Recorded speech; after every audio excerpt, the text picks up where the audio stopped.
warahmatullahi wabarakatuh.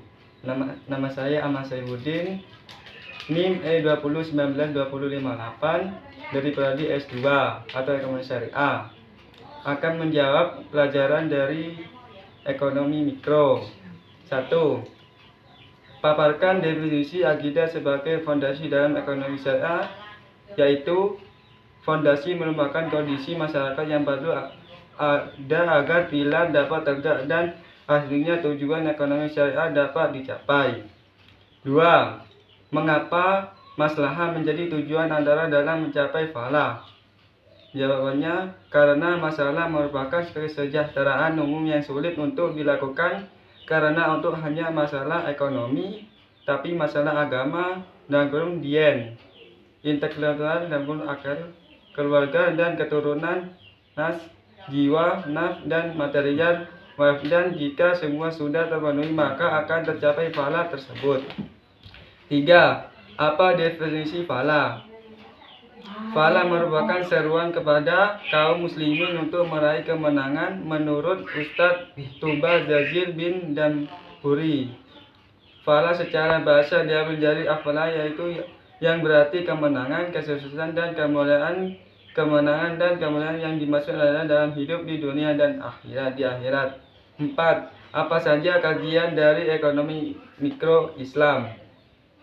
Jawab, kajian ekonomi mikro Islam atau penguatan: 1. Lebih pada mikri. 2. Pengelola rumah tangga. 3. Pengelola individu. 4. Pengelola perusahaan. 5. Pengelola pasar, dan lain-lain. 5. Jelasan permasalahan dalam pencapaian masalah. Jawab, permasalahan dalam mencapai maslahah berawal dari akar permasalahan ekonomi, yaitu A. Konflik antar tujuan hidup. B. Ketidakmerataan distribusi sumber daya. C. Keterbatasan manusia. 6.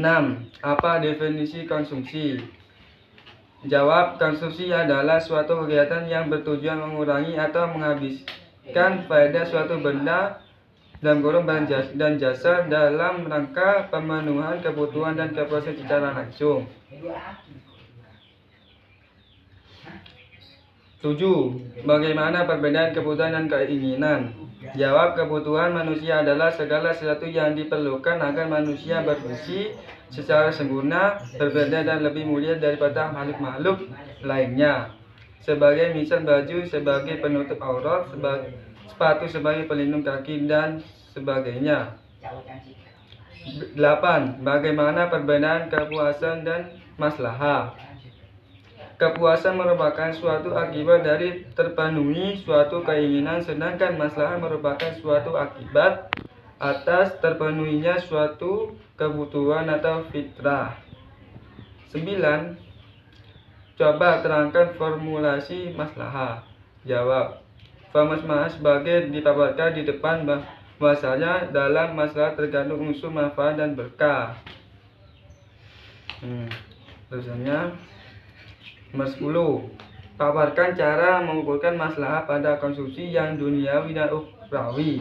Jawab, masalah dari membeli es krim yang halal dengan niat ibadah. 11. Apa yang dimaksud dengan the law of diminishing marginal utility? Jawab, law of diminishing marginal utility atau hukum tentang nilai guna tambahan yang terus turun-menurun adalah menunjukkan suatu ukuran kepuasan konsumsi pada setiap tambahan konsumsi, baik itu berupa barang atau jasa. 12. Jelaskan perbedaan muslim yang peduli maslahah dan muslim yang tidak peduli maslahah. Jawab, dapat disimpulkan bahwa maslahah lebih baik daripada unity karena dalam unity hanya mementingkan kebutuhan diri sendiri dan duniawi semata. 13. Jelaskan perbedaan cardinal approach dan ordinal approach. Jawab, cardinal approach diasumsikan bahwa semakin banyak barang atau jasa yang halal dan thayyib yang dikonsumsi, maka semakin tinggi tingkat keberkahan dan diterima seorang muslim. 14. Apa definisi dari marginal maslahah? Marginal maslahah merupakan tujuan dari syariat Islam, makosid syariah yang dimana seorang konsumsi akan mempertimbangkan keberkahan serta manfaat dan dihasilkan dari kegiatan konsumsinya. Dan kegiatan tersebut tidak hanya memiliki kepuasan duniawi saja. Yang 14. Jelaskan maksud dari kebutuhan daruriyat, hajijat, dan tasyiyat. Jawab. Daruriyat primer adalah kebutuhan paling utama dan paling penting. Kebutuhan ini harus dipenuhi agar manusia dapat hidup layak. B. Hajiyat dan sekunder. Kebutuhan haji adalah kebutuhan sekunder atau kebutuhan setelah kebutuhan daruriyat. C. Tasyiyat. Kebutuhan tasyiyat adalah kebutuhan yang tidak mengancam kelima hal pokok, yaitu kafiyuddin menjaga agama, kifun nafs menjaga kehidupan, kifun ard menjaga akal, kifun nasi menjaga keturunan, serta kiful mal menjaga harta serta menimbulkan kesulitan umat manusia. 16. Mengapa jika tidak ada keberkahan konsumsi semakin lama menjadi jauh? Jawab. Berkah yang terkandung dalam suatu kegiatan akan memperpanjangkan preferensi konsumsi terhadap barang dan jasa.